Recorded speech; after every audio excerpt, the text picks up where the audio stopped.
Start करने से पहले बोलना चाहूँगा कि जो चैनल पे नए प्लीज़ चैनल को सब्सक्राइब कर लीजिए। और एपिसोड की स्टार्टिंग में हम लोग देखते हैं कि लूफी और कोबी जा रहे होते हैं नेवी बेस वाले आइलैंड की तरफ। तो कोबी बोलता है अगर हम लोग इसी तरीके से चलते रहे तो जल्दी वहाँ पे पहुँच जाएंगे।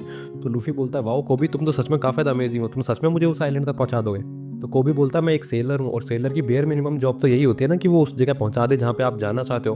तो लूफी हंसने लगता है और बोलता है तुम सच में अमेजिंग हो। तो कोबी बोलता है ये हंसने का टाइम नहीं है लूफी, तुम्हें पता है ना तुम किससे मिलने के लिए जा रहे हो। उस बंदे का नाम रोरो नाउ जोरो है। जोरो काफ़ी ज़्यादा खतरनाक इंसान है, कुछ लोग तो उससे इतने ज़्यादा डरते हैं क्योंकि वो बाउंटी हंटर है और वो ब्लड थर्स्टी बीस्ट है। लोग तो इससे इतना ज़्यादा डरते हैं, किस लोगों को लगता है कि वो डीमन है इंसान के रूप में, तो इसलिए हम लोगों को उससे बच के रहना चाहिए। उसके बाद हम लोग देते हैं वो लोग फाइनली नेवी बेस वाली सिटी के ऊपर पहुंच जाते हैं और लूफी काफ़ी ज़्यादा खुश होता है वहाँ पे पहुंच के। वो लोग इधर उधर मार्केट में घूम रहे होते हैं। तभी कोबी लूफी से बोलता है लूफी तुम पागल हो गए हो, तुम उसको अपने क्रू में ज्वाइन प्लीज़ मत करना।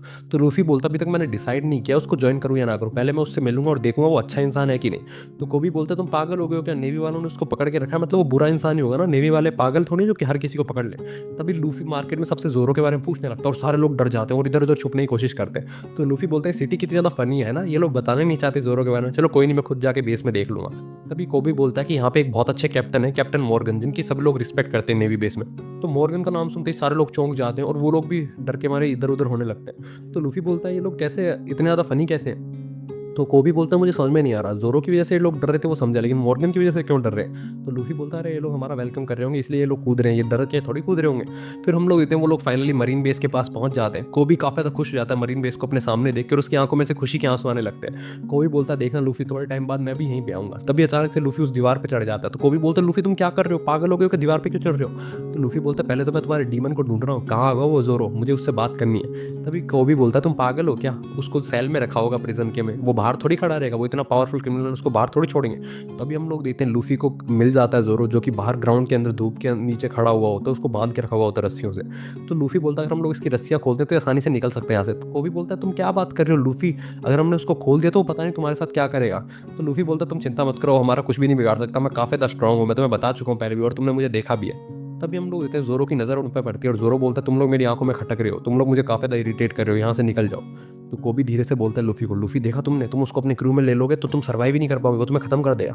तभी अचानक से एक छोटी सी बच्ची वहाँ पे आती है, वो सीढ़ी लगाती है दीवार के सारे और दीवार की दूसरी तरफ चली जाती है। उसके बाद वो जोरो के पास जाती है और स्माइल करते बोलते तुम्हें काफ़ी ज़्यादा भूख लगी होगी है ना, ये लो राइस बॉल बना के लाई हूँ मैं तुम्हारे लिए। तो जोरो उसको बोलता है तुम मारी जाना चाहती हो कि पिप्स क्विक यहाँ पे क्यों आई हो। तो हम लोग तो बच्ची काफ़ी ज़्यादा खुश होती है, बोलते तुमने काफ़ी टाइम से कुछ खाया नहीं होगा, ये मैंने पहली बार ही बनाया तो टेस्ट करके बताना कैसे अब लगे।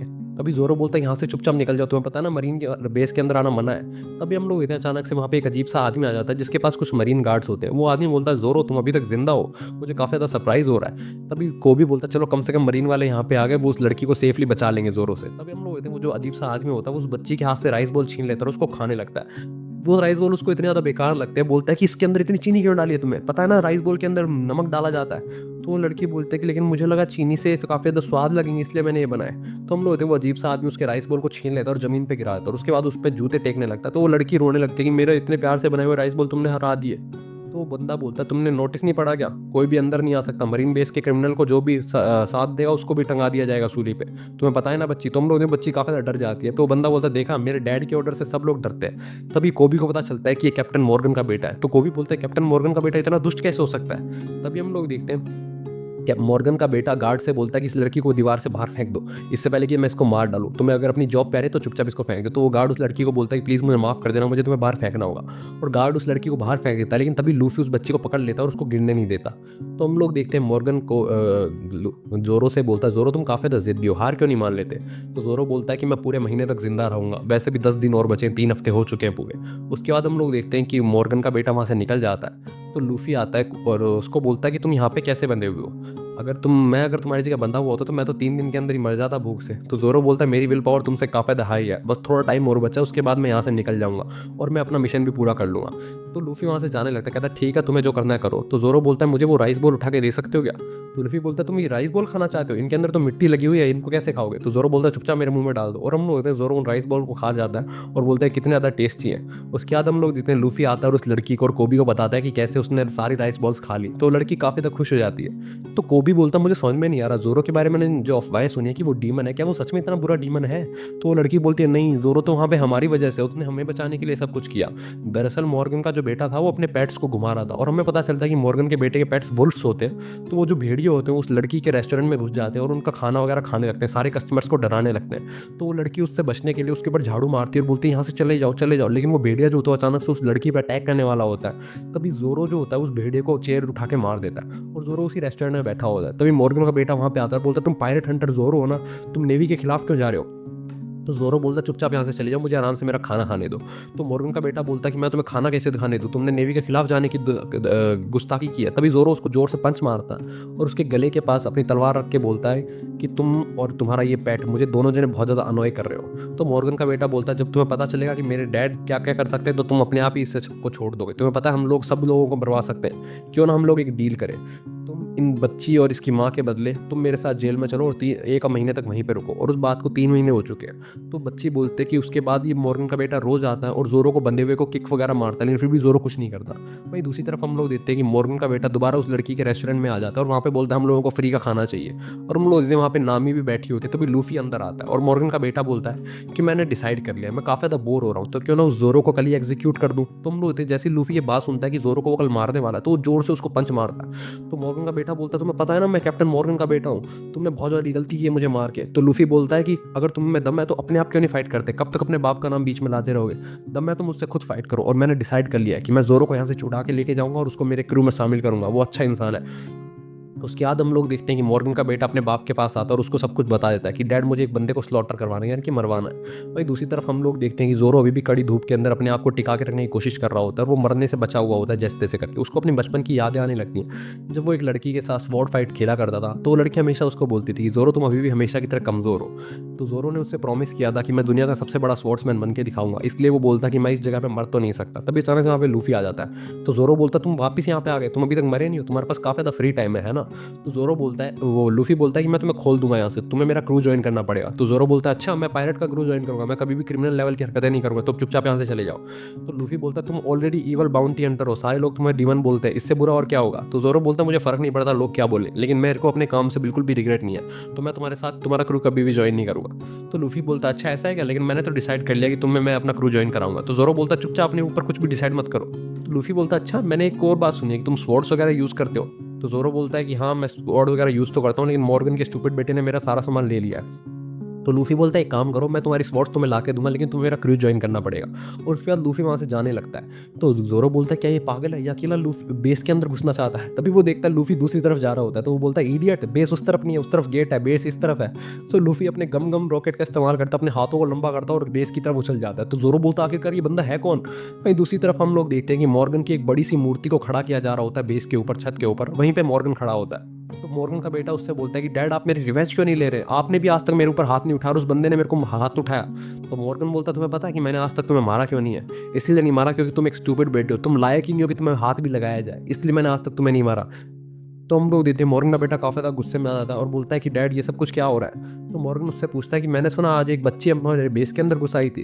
तो बोलता है आप चिंता मत करो डैड, मैंने उसको ठिकाने लगा दिया। तो मॉर्गन बोलता है काश तुमने उसको मार दिया हो, है ना। तो बोलता है डैड वो बच्ची थी, उसको मार कैसे सकता हूँ मैं। तो मॉर्गन अपने एक सिपाही को बोलता है कि जाओ टाउन के अंदर जाओ और उस लड़की को मार डालो, उसको पता होना चाहिए कि बेस के अंदर घुसने की सजा क्या होती है। तो मरीन गार्ड बोलता है कि सर लेकिन वो बच्ची है, बच्ची को मार कैसे सकते हैं, इतनी सीरियस पनिशमेंट। तो मॉर्गन बोलता है कि जो भी मेरे को डिसोबे करेगा उसको मारना ही होगा। तो वो गार्ड बोलता नहीं मैं ऐसा नहीं कर सकता। तो भी मॉर्गन उसके मुंह पे जोर से पंच मारता है और बोलता फिर तो तुम्हें ही मरना होगा, जो भी मेरी स्ट्रेंथ के आगे जाएगा, जो भी मेरे स्ट्रेंथ के खिलाफ जाएगा, मैं उस सबको मरवा दूंगा। चलो एक काम करो, फिलहाल उस बच्ची को मारना डिले कर दो, उसको बाद में मारना, फिलहाल तुम मेरी मूर्ति जो है उसको खड़ी करो, ये बहुत टाइम बाद बनी है, इतने साल लगे उसको बन के तैयार होने में, तो मेरी जो ऑडेसिटी है वो सब लोगों को दिखनी चाहिए। तो हम लोग इतने सारे सिपाही मूर्ति को खड़ी कर रहे होते हैं। तभी अचानक से मूर्ति का एक जो हाथ होता है वो छत के ऊपर से टच हो जाता है गुम्बद से। तभी लूफी को ये आवाज़ सुनाई देती है। लूफी बोलती है ऊपर क्या हो रहा है। तभी हम लोग इतने मॉर्गन को काफी ज्यादा गुस्सा आ जाता है और वो सिपाही को बोलता है कि तुमने ये गलती की है, तुम्हारी वजह से मेरी मूर्ति को स्क्रैच है, मैंने तुम्हें बोला था ना इस मूर्ति को ढंग से रखना। तभी हम लोग इतने लूफी जो होता है अपने हाथ को लंबा करता है और छत की तरफ रॉकेट की तरह उड़ जाता है और लूफी को ऊपर उड़ता हुआ देखे सारे मरीन गार्ड चौंक जाते हैं कि आखिरकार ये चीज़ है क्या, इतनी ऊंची कैसे उड़ी। तभी हम लोग इतने लूफी ज़्यादा ही ऊंचा उड़ गया होता है, तो वो गलती से मॉर्गन की मूर्ति की रस्सी पकड़ के उससे नीचे आ जाता है और हम लोग इतने मॉर्गन की जो मूर्ति होती है वो रस्सी के कारण टूट के नीचे गिर जाती है। तो अब मॉर्गन को काफी ज्यादा गुस्सा आ जाता है और बोलता है इसको सीज कर दो, मैं खुद अपने हाथों से इसको मारूंगा, इसने गुस्ताख कैसी की मेरी मूर्ति को हाथ लगाने की। तभी हम लोग मॉर्गन का बेटा बोलता है डैड यही वो बंदा है जिसने मुझे मारा था। तो लूफी बोलता है अरे तुम यहीं पे हो, मैं तुम्हें तो ढूंढ रहा था, मुझे तुमसे कुछ चीज़ वापस चाहिए। और लूफी उसको उठा के वहाँ से भाग जाता है। तो मॉर्गन बोलता है कि उसको भागने मत देना, उसको पकड़ के लाओ, सारे लोग उसके पीछे चले जाओ, मुझे उसको पकड़ना है। वहीं दूसरी तरफ हम लोग देखते हैं नामी भी उनकी उस बेस के अंदर घुसी हुई होती है, वो पता नहीं यहाँ पे क्या कर रही है, लेकिन वो गेट के अंदर घुसने की कोशिश कर रही होती है ताला वगैरह खोल के। तभी लूफी घसीटते घसीटते मॉर्गन के बेटे से बोलता है कि जोरो की स्वॉर्ड्स कहाँ पे है। तो बोलता है कि तुम वो दरअसल मेरे रूम के अंदर है और हम लोग मेरा रूम पास कर चुके हैं, हम लोगों को वापस पीछे जाना होगा। तो लूफी जैसे ही पीछे मुड़ता है वो देखता है वहाँ पे बहुत सारे मरीन गार्ड्स आ गए होते हैं और वो बोलते हैं कि अपना हाथ ऊपर कर लो वरना हम लोग गोली चला देंगे। तो लूफी मॉर्गन के बेटे को आगे कर देता है और बोलता है हाँ हाँ चला दो गोली, इसको मार दो, मेरे को भी इसको मारना ही था। और हम लोग इतने लूफी उसका इस्तेमाल करके उसके कमरे तक पहुंच जाता है। वहीं दूसरी तरफ कोबी आता है और वो जोरो को छुड़ाने की कोशिश करता है। तो जोरो उसको बोलता है तुम पागल होगी क्या बच्चे, चुपचाप यहाँ से चले जाओ वरना वो लोग तुम्हें भी मार डालेंगे। तो वो बोलता है कि नहीं, मैं मरना नहीं चाहता और मैं एक ऑनरेबल मरीन बनना चाहता हूँ, मैं इन नेवी वालों की तरह नहीं बनना चाहता, मैं तुम्हें फालतू में सजा नहीं भुगतने दूंगा। तो जोरो बोलता है कि मैं अपने आप को छुड़ाने नहीं चाहता, बस 10 दिन और बचे उसके बाद मेरी सजा खत्म हो जाएगी। तो कोबी बोलता है दरअसल वो तुम्हें कल ही मरवाने वाला है, वो तुम्हारे डील की कोई कदर नहीं करने वाला था, इसीलिए लूफी को गुस्सा आ गया जब उसने ये सुना। दो इसीलिए उसने उसको पंच मारा और उसके बाद अब वो लोग लूफी के पीछे पड़े हुए हैं। मैं तुम्हें पायरेट बनने के लिए नहीं बोलूंगा, लेकिन प्लीज तुम लूफी को बचा लो क्योंकि तुम ही लूफी को बचा सकते हो। वो अकेला बेस के अंदर घुस गया। तभी हम लोग वहाँ पे मॉर्गन और कुछ गार्ड्स आ जाते हैं और मॉर्गन बोलता है तुमने मेरे खिलाफ जाने की गुस्ताखी, मैं तुम दोनों को मरवा दूंगा। तभी हम लोग होते हैं लूफी मॉर्गन के बेटे के रूम में आता है और बोलता है कि इनमें से तलवार कौन सी है उसकी, यहाँ पे तो 3 तलवार रखी हुई है। तो हम लोग होते हैं वो तो ऑलरेडी बेहोश होता है, तो लूफी उन तीनों तलवारों को उठा के वहाँ से निकल जाता है। तभी हम लोग देखते हैं कि मॉर्गन उन लोगों को बोलता है कि तुम दोनों ने यहाँ पे आने की गुस्ताखी कैसे की और वो जो टोपी पहने हुआ लड़का था क्या वो भी तुम्हारे साथ था। तो वो बोलता है, जोरो बोलता है मैं अकेला काम करता हूँ, मैं तुम्हारी तरह अपने टट्टुओं पे नहीं उछलता, मतलब कि तुम्हारे सोल्जर्स पे नहीं उछलता। तो वो बोलता तुमने मेरे खिलाफ जाने की कोशिश की, तुम मुझे अंडर एस्टिमेट कर रहे हो, तुम बहुत ज़्यादा वीक हो जोरो। तभी जोरो को उस लड़की की बात याद आने लगती है कि तुम बहुत ज़्यादा वीक हो और हम लोग होते हैं मॉर्गन अपने सोल्जर्स थे उनके ऊपर गोली चलवा देता है। तभी वहाँ पे लूफी आ जाता है और सारी गोलियों को अपने शरीर के ऊपर ले लेता है, लेकिन लूफी का शरीर तो रबर का बना हुआ है, तो अचानक से सारी जो गोलियाँ होती हैं वो उसको बाउंस करके वापस निकल जाती है। लूफी बोलता है देखा मैं बहुत ज़्यादा स्ट्रॉन्ग हूँ, मेरा नाम है मक्की डी लूफी। इसी के साथ एपिसोड खत्म हो जाता है। अगले एपिसोड के लिए बने रहिए हमारे साथ, तब तक के लिए बाय बाय।